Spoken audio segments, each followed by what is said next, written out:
Hello. So today we are going to discuss about how to find a research gap. So basically, the whole purpose of this systematic review session is that ultimately you guys know how to search the literature which is already published. But the thing is that okay, you by this stage you might have known a lot of techniques, a lot of search strategies, a lot of like information regarding searching the databases, citation manager like Zotero, and how to use Prisma flow diagram and how to do the quality assessment of the cases. But the real question comes that the application of this whole uh, process, which we will undergo in the next 3 to 4 5 months. So I want that you should start designing your own systematic reviews. You should start designing your own literature reviews. And for that purpose, the importance of finding the research gap is very important. Now, without finding research gap, like how anyone can even think about starting the research. So by no means this is an organized lesson. Like these are my own personal strategies which I follow. So the aim of keeping this lecture at the very last was just because by this time I believe that you might have seen all your videos and all your searches. But this lecture, if I would have started from the first lecture, in the earlier lecture, if I would have presented that, so you guys would have never understood what I meant. But now I believe that after all those videos, this lesson will prove much more fruitful. So first question is, what's the research gap? So research gap means that, look, there is always a vacuum in clinical research. So by vacuum, I means what I mean by vacuum.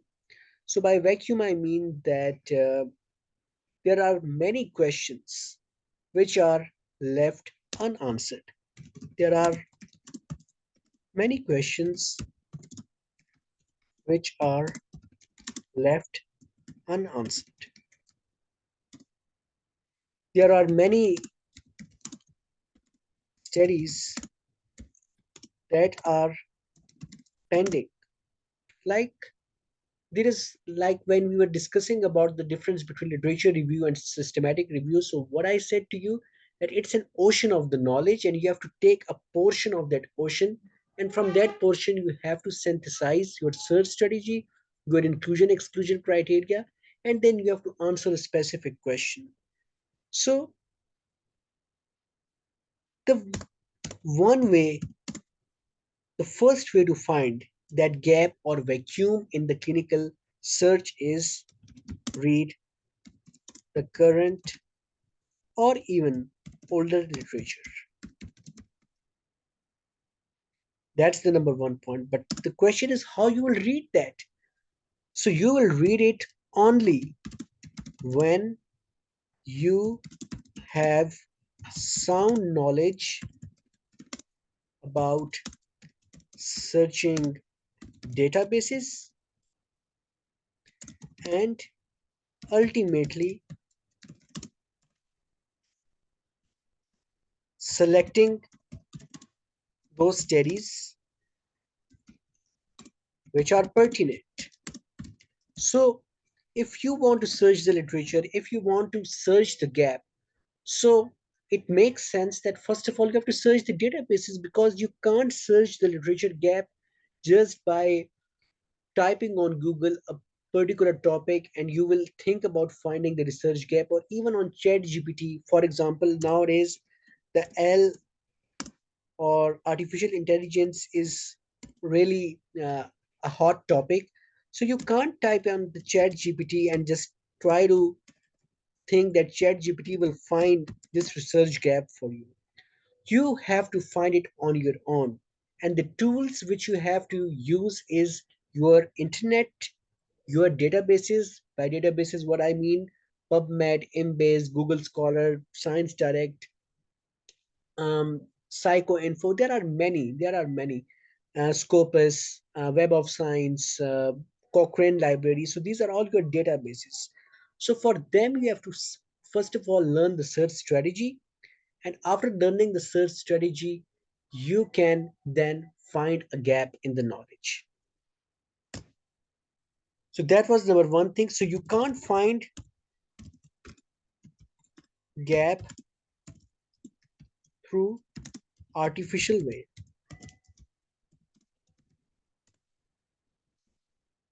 So third step is read conference abstracts.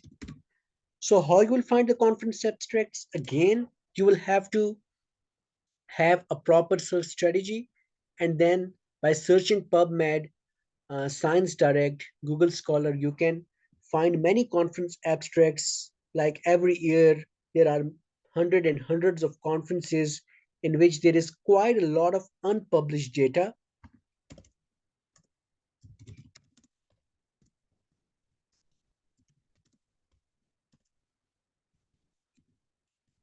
And that unpublished data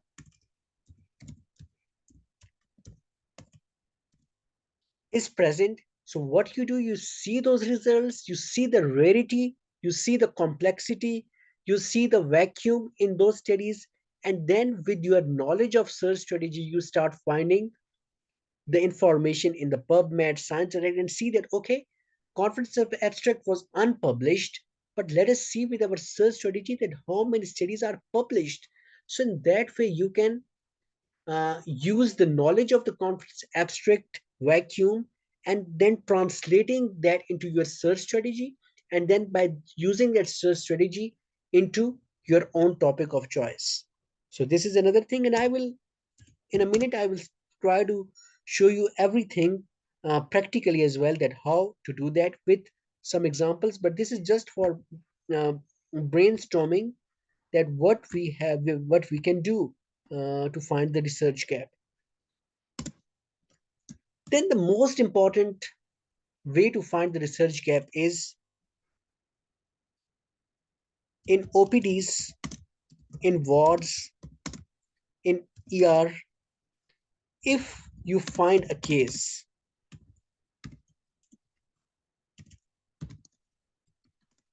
just come to your homes, your hostels, wherever you are. Even nowadays, everyone is roaming around with a mobile, with an internet connection. If you see something intriguing, something interesting in your OPDs, in wards, in ER, so definitely just come and just type it on Google. So with just a type, you will have an understanding that you will get an idea that how much literature is present regarding that uh, disease or syndrome. So many of the times, particularly back here in Pakistan, I will give example. Like in our government hospitals, there are loads and loads of cases.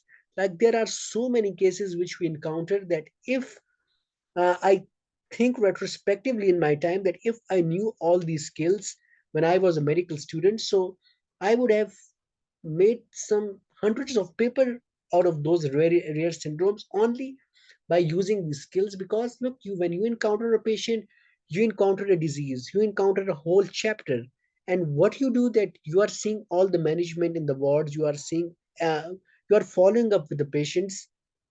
So in that 1 week or 2 week, if you are doing a rotation in that particular ward, so in 2 weeks you learn a lot about some rare diseases which are always in the hospital. And when you use these search terms and search the PubMed, so it will be surprise to you that not many published studies are there. So there is a significant research gap. So what you can do, that you can make publications like case reports with systematic review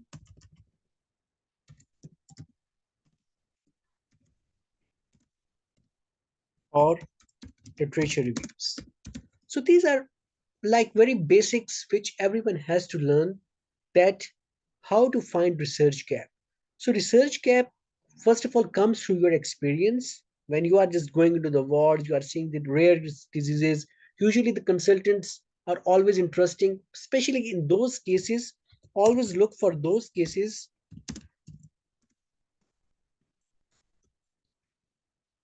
which have multi disciplinary teams involved. So usually those cases in which consultants can't find an answer, and usually in the medical medicine wards, you will find a lot of such cases. And then in pathology, if you are want to go into the pathology, or you are having a chance to visit to a pathology department, and you are seeing what is known as tumor boards. There are weekly meetings, bi-weekly meetings, somewhere there is weekly meetings in which they are sitting and discussing some rare tumors, and they want to find a common problem. So look, a pathologist, an oncologist, a surgeon, they are all sitting together and they are just thinking about that what the tumor is, why it is showing such characteristics. So what you will do, that you will get an idea of that particular disease. So what you have to do, that see that disease, learn about that in your wards, and then come back to your home and make a search strategy, which I've shown you how to make them. And then you can certainly find some greater findings you will find, and then you can easily compile all those studies together and you can have a published publication. So now let us try to look into all of these things one by one, and let us try to get more into the depth of PubMed, that how to particularly use PubMed to finding your research gap, and what are the ways through which you can find this research gap. And you will be surprised to know that there is a lot of data which needs to be uh, meta-analyzed, but just by the way we are doing. So that was one thing. And the last thing which I want to write here is that by learning SPSS or statistical software, not by learning, I means that you become a highly professional statistical specialist. I don't mean by that, but just learning simple tests, simple analysis, you can build very good research gaps. For example, if you have seen a tumor X, it was a comprehensive systematic review and meta-analysis done. And when you see the date when it was done, so it was done in December, or let us type January 2024. So yesterday you have find one publication, and it was a comprehensive systematic review and meta-analysis, and you thought that yes, it was an interesting case and you also wanted to work on that, but you have, to your surprise, you have found that it was already published. But let me tell you, there is always a gap. There is always a gap. No review is complete 100%. Every review have, if you look them deeply enough, with your time and with your experience, you will find gaps. And once you learn the SPSS basics, like doing survival analysis, doing Cox regression analysis, etc., so you will find that, for example, this tumor X, everything was explained, demographics were explained, treatment was explained, pathology was explained, everything was explained. But they, the article was lacking survival analysis. Or even though the survival analysis was there, but there was no Kaplan-Meier curves, or there were Kaplan-Meier curves, but there was no hazard ratio. But there was, like, with every step, you are creating a complexity. You can create a complexity in your systematic review, and hence you can create gaps in already published publications only by learning some of these important skills, which we will study in the second half of our systematic review, and we will start statistical analysis, and we will see that how come we can choose certain variables and we can play with those variables and can create gaps in already published literature. So by telling you this thing, that with all these skills in your pocket, um, what you can do, that you can create gaps. And one way of creating gap is to already find a gap. You will be glad that there is a gap, there was no systematic review meta-analysis done. But if you are finding, if you have a topic of interest and you really want to work on it, but at the end of the day you find that it is already published, still you can find gaps by digging in deeply, and then you can use your statistical knowledge and you can use the knowledge of the variables, the knowledge of different tests which you do, and you can, in your inclusion criteria or in your objective, you state that clearly that although the meta-analysis was done before, but there was a gap in knowledge about survival analysis, and we wanted to find the survival analysis and wanted to display in the form of Kaplan-Meier curves, and we also wanted to calculate the hazard ratios, which was not done previously. So look what you have done with your knowledge of statistics, you have created a gap. So these things, if learned properly at the very right time in your medical school or in early graduations here, what you can do here, you can create gaps in already published publications. So now let us go towards the PubMed and try to, like, this is just one session that we want to find some gaps. So look, this is a PubMed, and let us search the PubMed in a different way.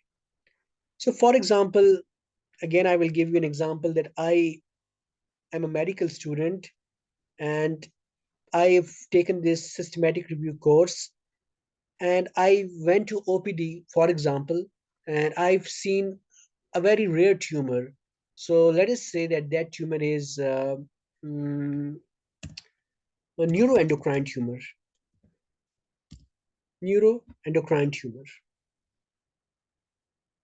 originating from, let's suppose, it's what is neuroendocrine tumor? Neuroendocrine tumors grows from the neuroendocrine cells.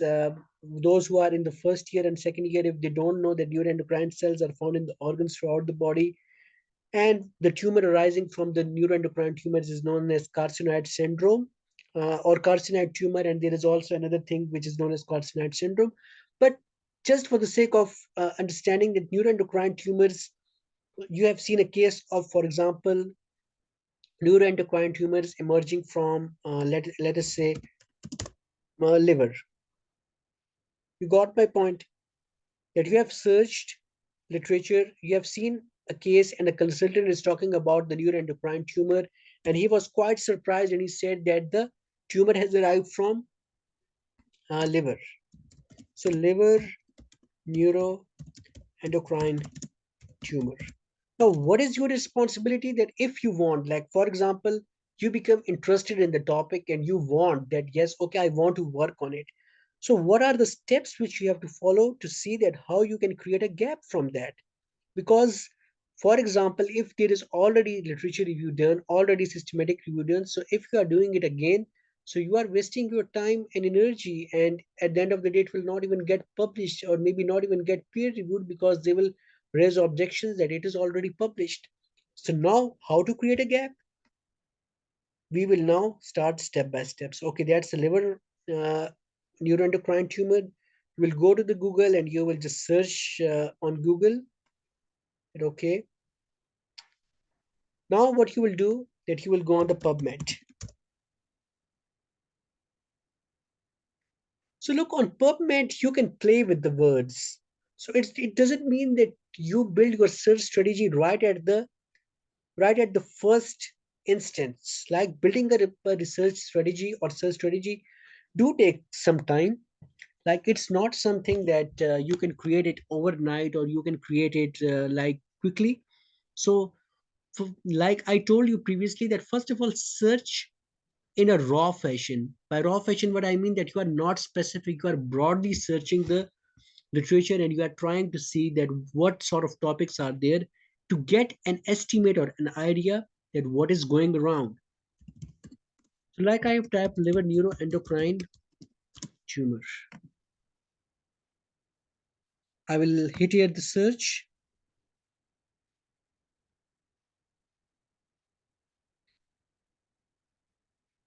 So look, so liver neuroendocrine tumor, when is written, it has got almost 12,420 results, which are already there. Okay, so there are 12,420 results. So are these results a lot? They are neither too much and they are neither too less, because working on 12,000 uh, re- mm, searches is quite a lot of task.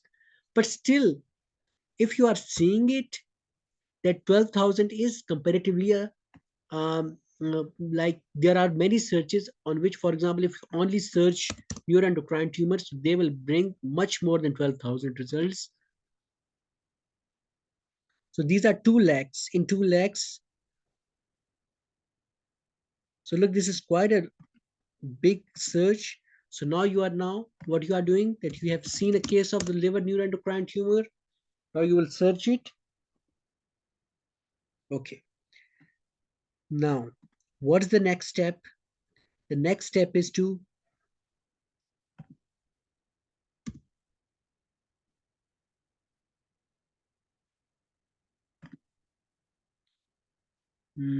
go to the Google Scholar.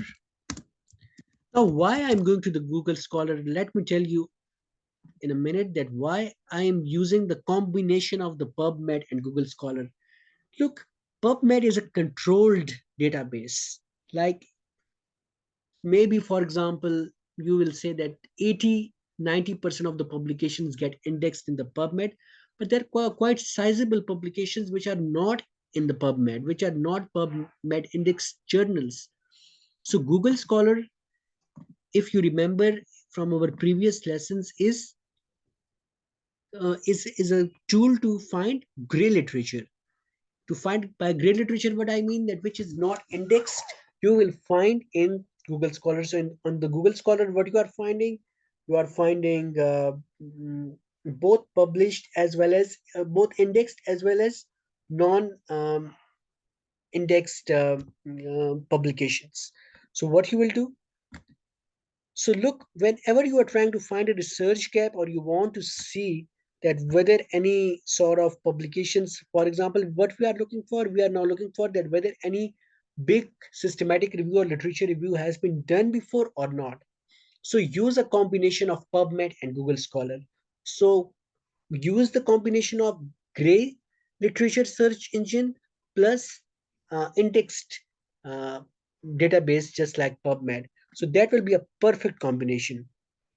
So look, believe me, I didn't knew that before. It's just like yesterday I just encountered somewhere this topic and I was quite intrigued. So that's why I didn't know. But look, on um, Google Scholar, the moment you have entered it, they have brought to you a systematic review. So now look, I will be really careful that whether I have to use this search term as my systematic review or not. So look, you have to be, when you are conducting a systematic review, you have to be comprehensive.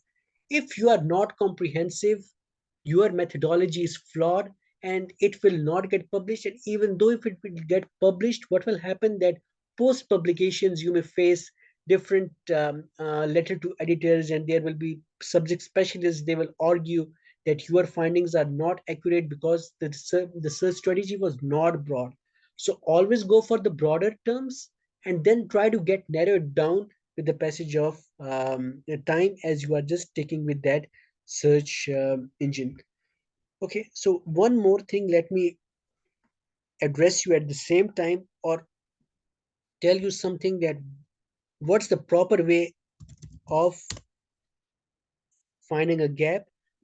So first thing what I've done, choose a topic which I found it intriguing, which I found it interesting, which I read somewhere, um, like in wards, in OPDs, in ERs. I like the word, I like the sound of the word. I seen the patient. I become curious to become more involved in that topic.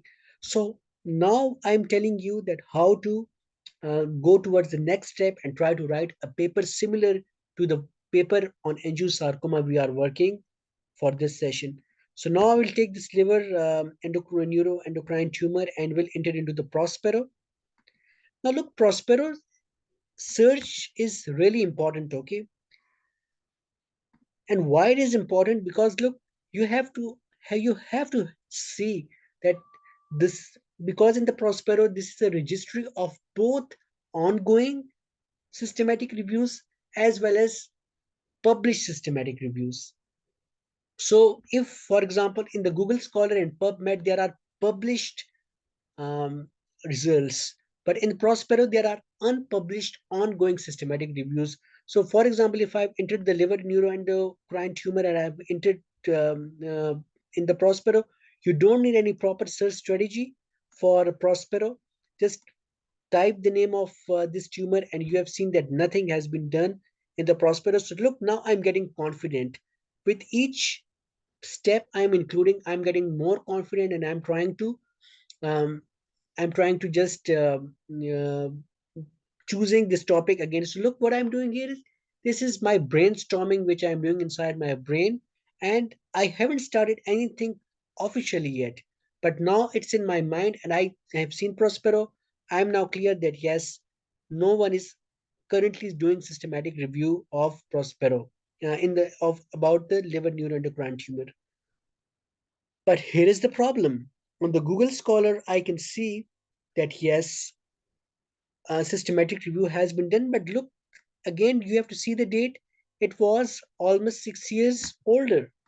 So, yes, if it is 6 year older, then don't worry because it was an outdated. It will be outdated for because after every 5 years, there should be an update in the systematic review. So, look, now what I will do, I can do, um, I can use the filters. Now, if I want to see very recently, after 2017, let me check that whether any systematic review has been done or not. So I will, so no. Right at the top, you will see that no, nothing has been happened. So yes. So again, look, I'm giving you a very good idea about conducting a systematic review on liver neuroendocrine tumors. So look, you have got another publication if you are just willing to work upon that. So look, now what you will do that you will read to get an idea. So how to give, so what you are looking for, you will look for, it will give you an approximation that how many studies are there and what you can do to make something better. So you will now read all this publication and now you will come to this material and method and you will have to see it. But look, if you see the liver transplantation in patients with liver metastasis from neuroendocrine tumors, but this is a very broad topic. It is not showing with liver metastasis from neuroendocrine tumors. So it is just choosing a single search which is known as metastasis to liver. But you are not interested in the metastasis of the liver. You are interested in liver neuroendocrine tumor as a whole entity. So you will, after reading that, you will come to know that no, this is not relevant to our research question. So what it is that you will just now reject this because you thought that yes, something similar was conducted, but when you have looked it in deeply, you have seen that no, till date, I can say with surety that yes, no systematic review has been done on the liver neuroendocrine tumors because on the first page of the Google Scholar, they usually tell you a lot. So now just go down, just see, okay, 2015 management of neuroendocrine treatment landmark cities. And what I will suggest that at least go towards um, 10 pages of the Google Scholar just to see that whether any literature. Okay, so now look, a review of the literature has been done. Okay, and again I will go towards the next.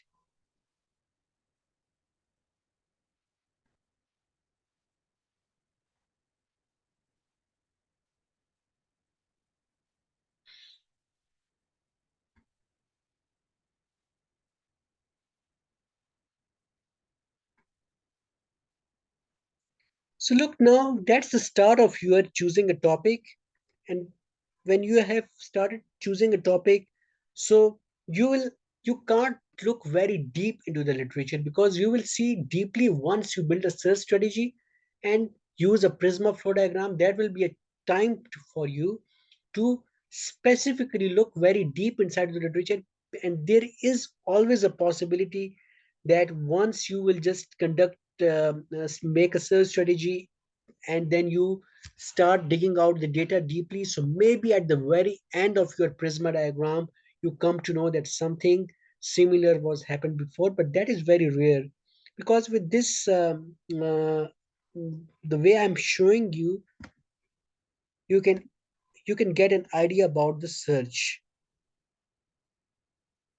But still, you have to keep that possibility in your mind that yes, if at the end of the day you find something similar, so you have to look in very deeply towards that similarity, that what should be uniqueness in your publication.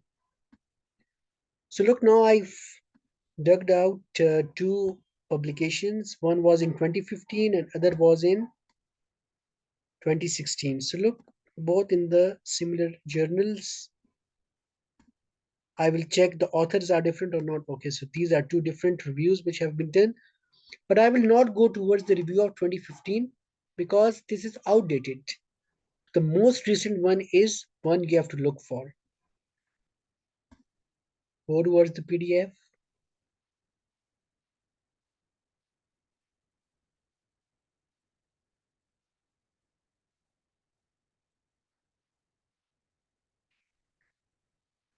Let us see here that what sort of literature review have they done. So okay, let us see. So just by seeing that, I can pretty much rest assure you that the literature research was not done comprehensively, because there is no Prisma flow diagram. So when there is no Prisma, there are no tables, there are no search strategies. So it means that this topic hasn't been took seriously by anyone up till now. Because why it has not been taken seriously? Because it's very rare. And if it's very rare, so now this is chance for us who are uh, medical students or fresh medical graduates. So now we can now play with this article, and we can just try to bring something unique in our publication. So that was the first step. Okay. So now I want to show you. So similarly, now you will have to search in the PubMed. Now, how you can search in the PubMed? So look, these are all filters which you have to see. So now you have to use the filters in the PubMed, but filters are not always accurate in the PubMed. Always remember this thing, okay? Filters are never accurate in the PubMed. There are, like, once you apply the filters, you will miss a lot of studies. So that's why I will certainly recommend not to use filters in the PubMed. But if you are using it, especially for those studies which are very larger, so you can use them. But for rare diseases, never use these filters, because once you are using filters, so what you are doing, that you are just restricting your data, and that's not acceptable. Okay, so now you are seeing that a systematic review, I've applied the filter of the systematic review, and I can see that this one study can be an impediment for our publication.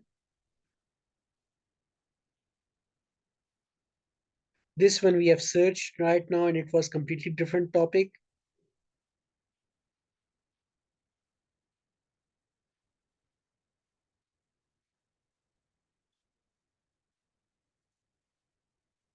Okay, this is again not. So like, just by seeing it broadly, you can rest assured that yes, something similar which we want to do is hasn't been happened before. So now this is your time to start your. So I will only look once this one as well, this study, just to make sure that what they have done. So look, this whole process which you are doing right now, you haven't even started your publication yet. You didn't even decided the name of your article. What you are doing, only you are doing a very rough search, about a topic which you found interesting.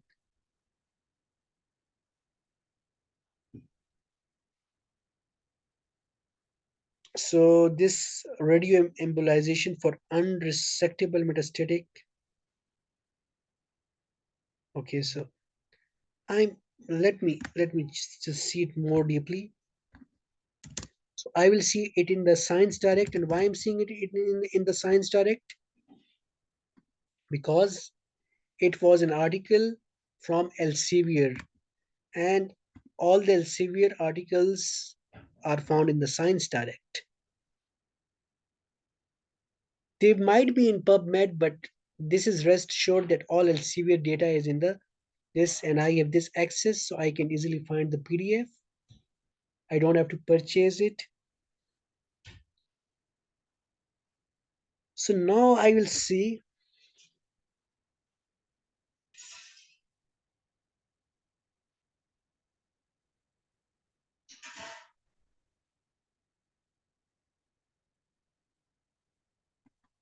this publication, and we'll see that whether similar work has been done before or not. Okay,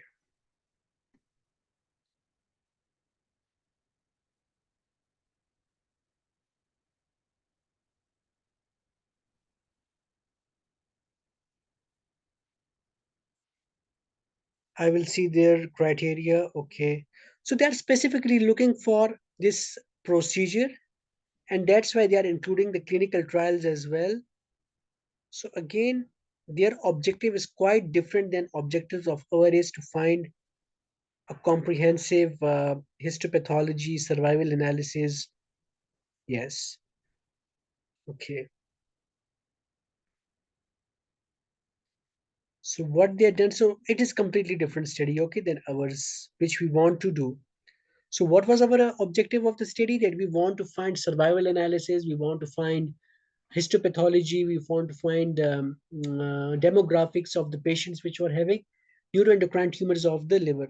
So look, till now I haven't find anything, okay? So learn this thing that you can enter into the PubMed and you can use the filters. Now, let me show you something more which you can do in the PubMed as well. So, what is our topic which we want to see? Liver neuroendocrine tumor. So, what I want to do, I want to have a systematic review of that. And after searching extensively up till now, I can rest assured that yes, this topic will be can be conducted in the English language. Um, but I'm right now, when I was starting, so I was 0% sure, but right now I am almost 95% sure. And 5% I'm just leaving on the doubt that maybe at the end of the search strategy, something similar I will find, but that's again very rare. So 95% is a big chance. So now you have chosen this your search question. What else you can do, especially in those topics which are quite extensive. Now, I can say that liver neuroendocrine tumors are very rare because I've read it, but for the topics, so what more PubMed can offer, okay? So look, one was the advanced strategy, which I have told you to use the mesh databases and how to use the mesh terminology. And again, I will make a mesh of liver neuroendocrine tumor as well. But let me make you understand something more about the PubMed. So look, if you see here that there are, if you just scroll it down in the PubMed, so look, there is mesh database, which we had seen in the previous lectures and which I will again uh, work for building up a search strategy. But there is something known as clinical queries. So clinical queries is also an important tool which you can use, okay? So this advanced search, I've gone towards the clinical query. So again, from where this clinical query has came, go to the words, go towards PubMed, go towards the clinical query. Now what you have to do is enter the liver neuroendocrine tumor, and just it will also show you similar results just like in the PubMed. But look, what what was if in the PubMed, if you see here, the difference between clinical queries and this PubMed is,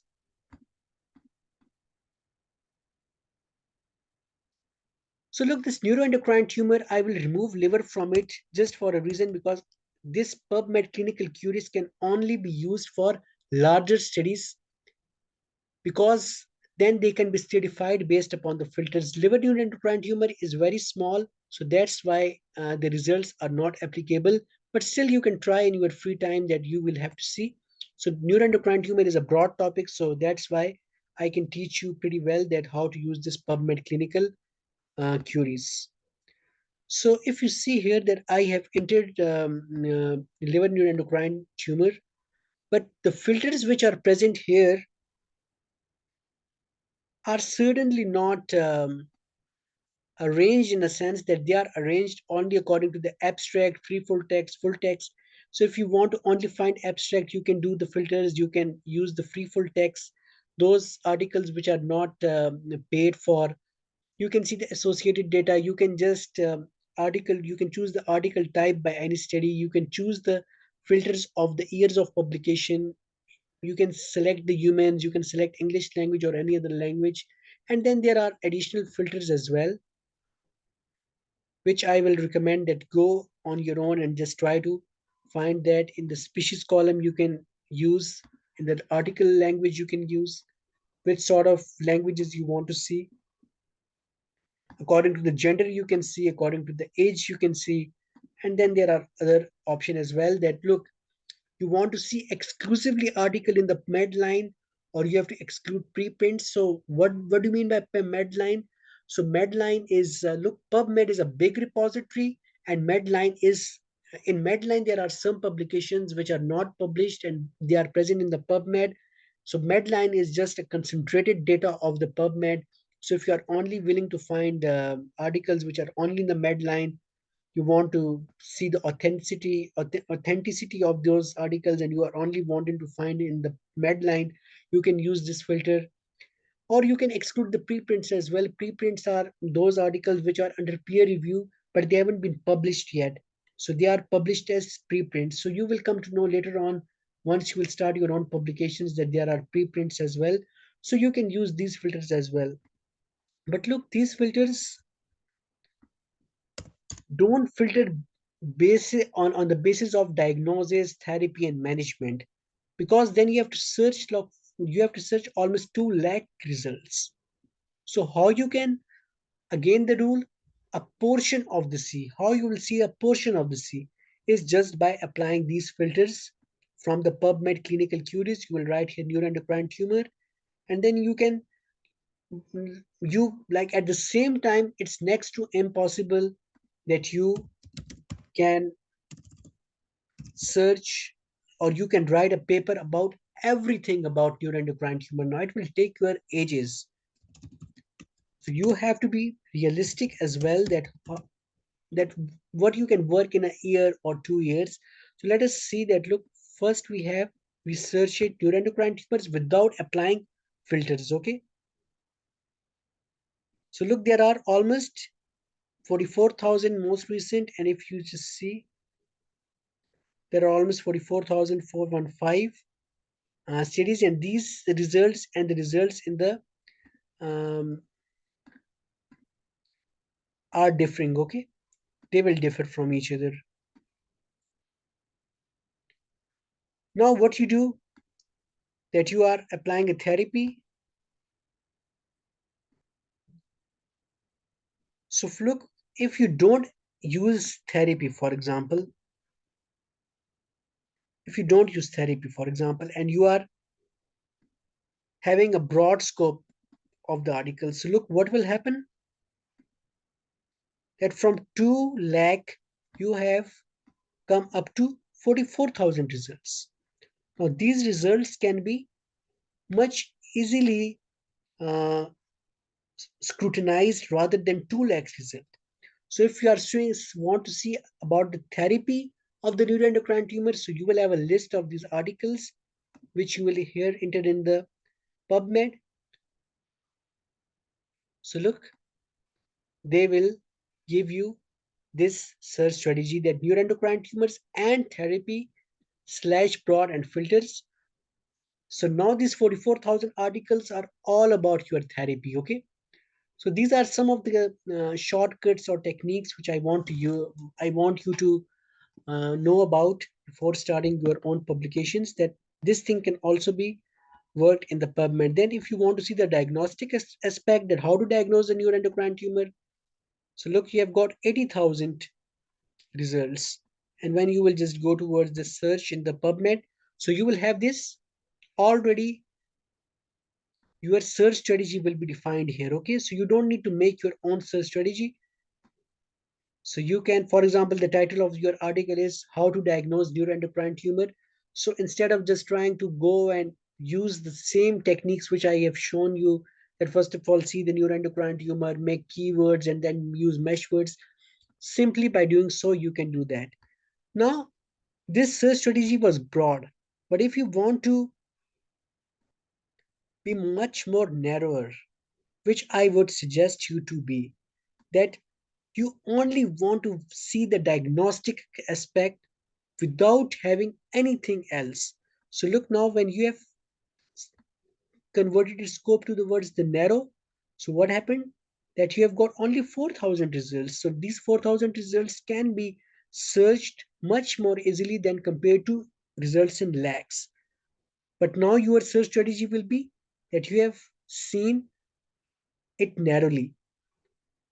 So look, this is through some ways you can play with your PubMed, and then you can also certify it with the COVID-19 studies.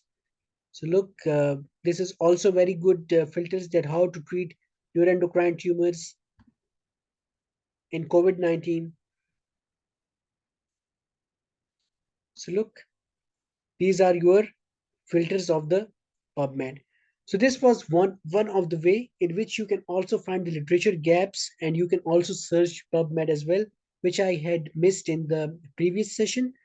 So now let us try to again go towards this PubMed. So I'm hopeful this thing is clear to you right now, that you can, if your topic is broad in category, so if you want to narrow it down, so you can narrow it down by using search filters, and that will also give you an idea to just quickly skim through the literature and just try to see any gap or not. But again, follow this rule. This is not a written rule, this is what my personal strategy is. Use a combination of Google Scholar and PubMed to find gaps in the literature. Okay, so now we have done this. Now we will again go towards the mesh database, and I will show you something else as well. So look, let us type liver neuroendocrine tumor. So first of all, we will see that whether mesh is available or not. So mesh is not available when we are combining this word. Okay. Still, like still you can combine these terms, but that will be a strategy which I will show you that how um, for your respective article of the angiosarcoma, how I worked upon in the search strategy. That is the lecture for tomorrow. But for today, we will just try to just differentiate between this, that, okay, you have written liver. So look, liver is,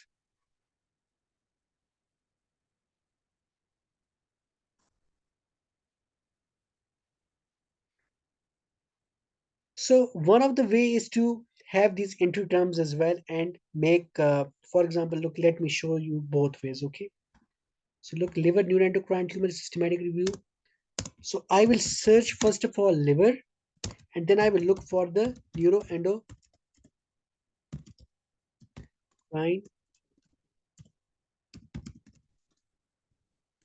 tumors. So I'm for sure that liver is available in the mesh terminology. Now I will see that whether neuroendocrine is available or not. So yes, it is also available. So this is our good luck that it is available, and these are its entry terms. So now let us see again that what we can do, how to build a search strategy.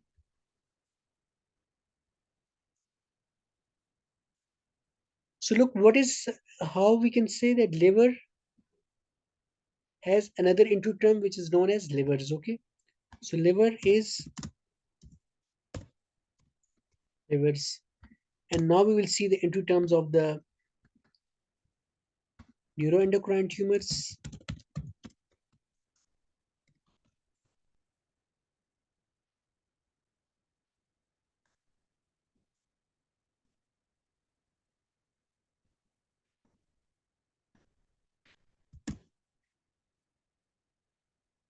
So look, we have these synonyms or mesh terminology. We are building up this search strategy. So again, when we will make a search strategy, so this is or, and we will combine liver and neuroendocrine tumors. Okay.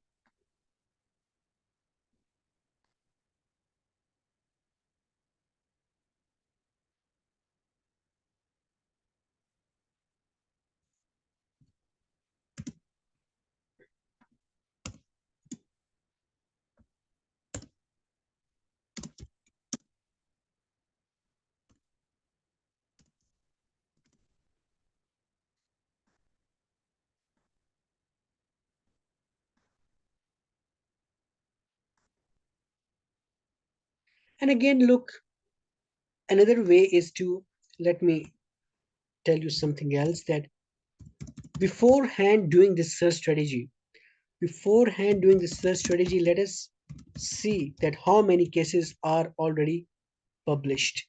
So this will also give us another chance before finally selecting this as our research topic, is that whether it should be selected or not. So look, what I will do, that I will stratify it as case report. I will use the filter of the case report, and then what I will do, that I will see, I'm applying the filter of time, that so that I should get latest publication to get an idea that what is happening till date with the uh, primary or liver neuroendocrine tumors. So look,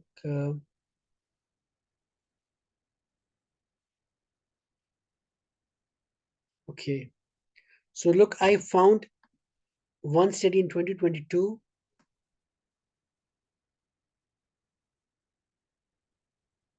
Okay, in 2021 it is there, but look again, always use the latest search. Okay, so beforehand making a search strategy or trying to invest your time, just you should have an idea, because look, at the end of the day you are choosing a topic and you have to assimilate all the results together so that your search strategies are comprehensive. Okay, so this was in 2022, and from here I may or may not get an idea, but this is the last article which is found previously on the 6th June as per PubMed. So now what I will do, that I will go here and I will just read here, okay, that whether the author which he's stating is that whether he's also stating that it is rare case or I'm only thinking from my own mind. So okay, primary neuroendocrine tumor in the liver is extremely rare and difficult to diagnose accurately preoperatively if compared to other, especially hepatocellular carcinoma. Okay, so now he's saying rare, but how much rare? So let us see that whether anything they have shown in their discussion part. So first see the introduction and then see the discussion, that sometimes they give you clues that how many articles have been published. So by skimming it, I can't find anything. So what I will do, that I will just remove it and I will see the article of the 2021. So look, this is how your mind should keep on working. I'm just trying to show you that how to use certain strategies to finally conclude that yes, you can, it is feasible for you to have this publication published. So yes, primary neuroendocrine tumors, okay, bronchopulmonary, and we report a case of this. Okay, so let us see that whether they have done anything like this. So we have also this another article. So try to read some articles regarding that topic as well, and it will give certain. Sometimes they will. Okay, now here look this. They have given a clue that primary hepatic neuroendocrine tumors are extremely rare, first described in Edmondson with only less than 100 cases reported in the literature. So now they have cited it as well, okay? And then you have to go towards these citations and then read it on your own, okay? But look, this was done in 2009, so it's quite outdated. If 100 less than 100 cases were reported, so this author is referring towards a study which is pretty much outdated now. Almost a decade has been passed, more than a decade has been passed. But still, that publication will give you an idea about the rarity of the syndrome, okay? So you have seen that, and you now at this stage I can say that okay, this tumor is rare but not too much rare, but we will have an adequate sample of more than 100, in between 100 to 200. This is what my expectation is all about. So okay, there, let me show you two ways, okay, of searches. First of all, I will enter liver.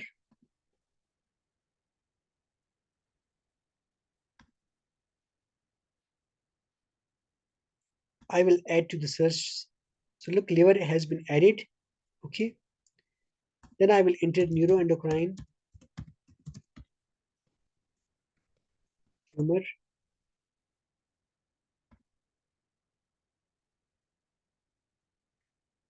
So here you can add and or. So you can build your search strategy here or in advanced search. Both are right, okay. So look, now these both are added.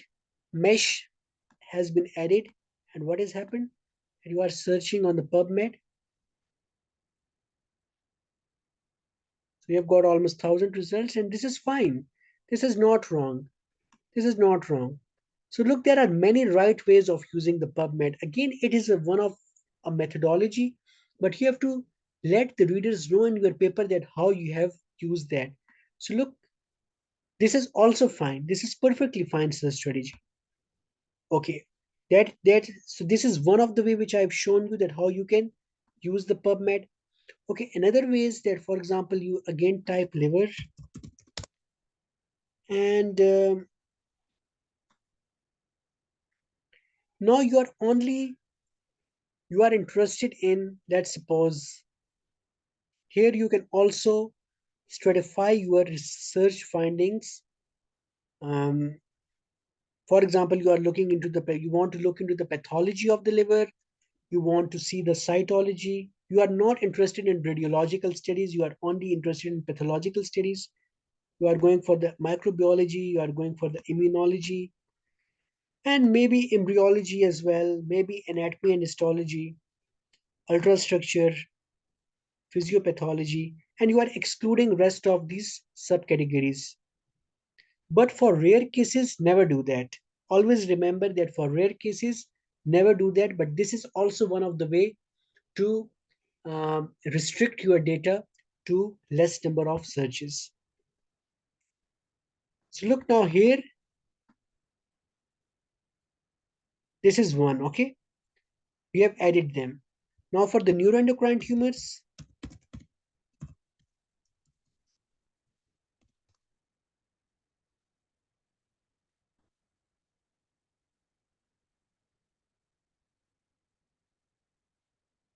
we are again interested into the pathology, physiopathology, in the ultrastructure, in the diagnosis, in the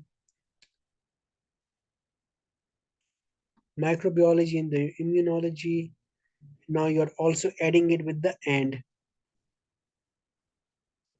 Look, now you have added both of them. Now you will have to search PubMed.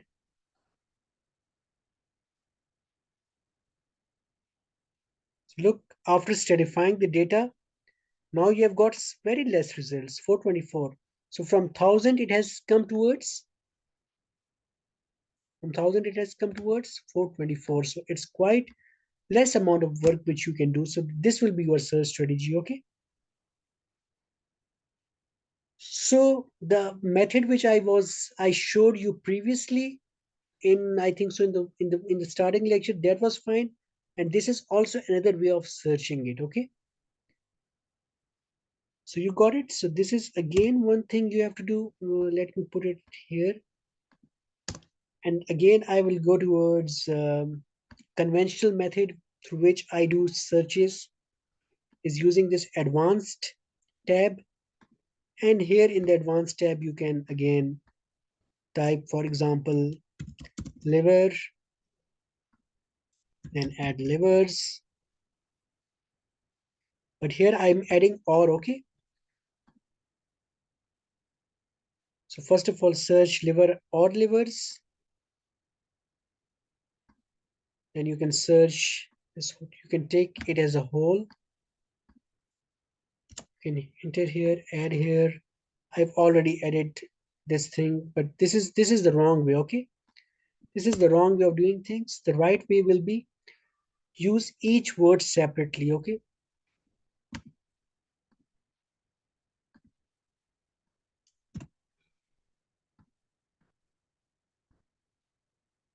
But by adding or, okay?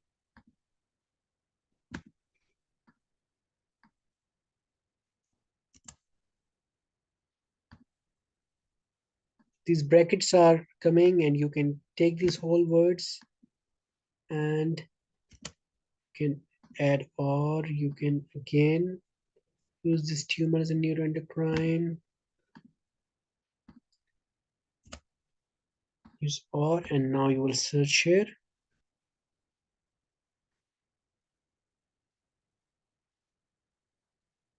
So look, these are almost 2 lakh results. And what you are doing right now here is to combine 1 and 2. So it's the same thing which you are doing, but your search strategy will be much more broader, okay?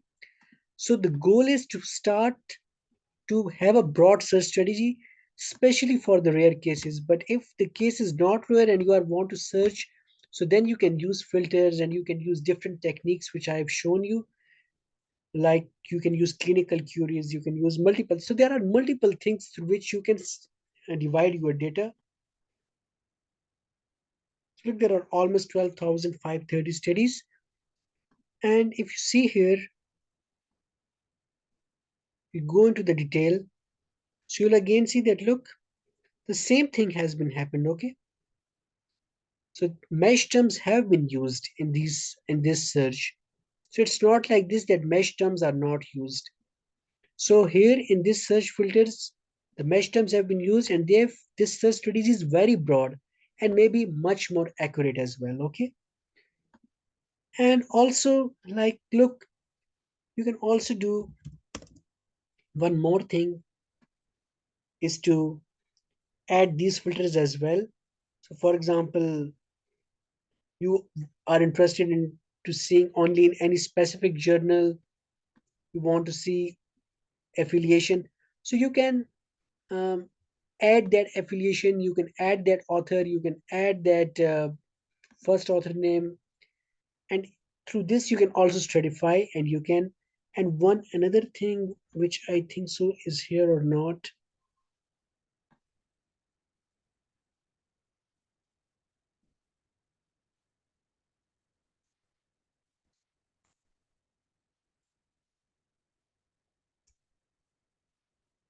I don't know why they have removed that filter. In that filter, when you had applied the filter, so you can had an update about your search strategy, but I don't know where that filter has gone. So I will look into that thing, that this search strategy can be saved, and by saving this search strategy, what can happen, that they will send you an email when any uh, related article is published while you are conducting your systematic review. So what can happen, that you can add, because for example our systematic review runs from January to July, and we have done our search strategy in January, but in May or June 3 or 4 more articles have been published, so it's always best to have all articles included. So this was just in order to show you some of the ways through which you can find search strategies and research gaps, and that's it. So most likely they will come from your experiences, from your ward training, from different like from your experiences, and most likely from your reading. These things will come.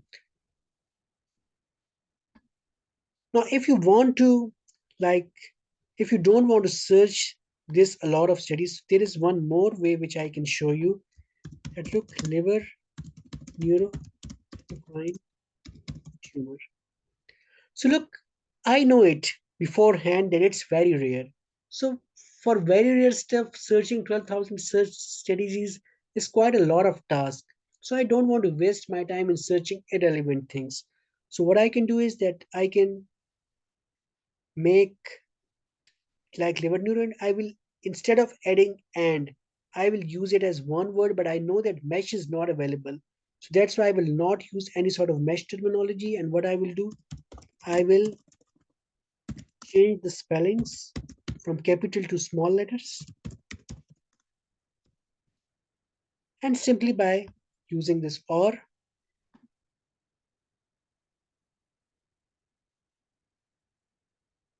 So look, again we have similar results. Whether you use and in between or not, the results are similar. So yes, your strategy is perfectly fine, and you will have to use the previous search strategy which I have shown you here. I think so I have deleted that. But look, whether you use and in between liver and neuroendocrine or you don't, you use, the results are similar. So you have to search 12,000 words. You don't have any other choice left. Okay.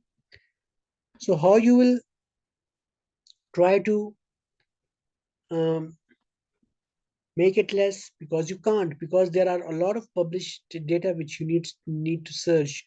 So what filters I can use, because 12,000 are quite a lot of publications. So I will use English.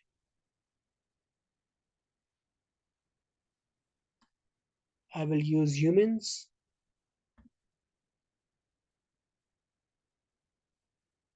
So now they are coming less and less, and let us see how many case reports we can have. So almost 2,600 case reports, but now there are quite a lot of cases. So I know I can't search them all. So then I will try to apply filters of time. So first filter which I would recommend is to use of human, language, and then if you want to decrease your studies, so you can use filters of last 10 years. So that's the best filter. Don't use 5 years, at least see a data of a decade. So you have got only now 3,000 results, and now you will go towards the case reports.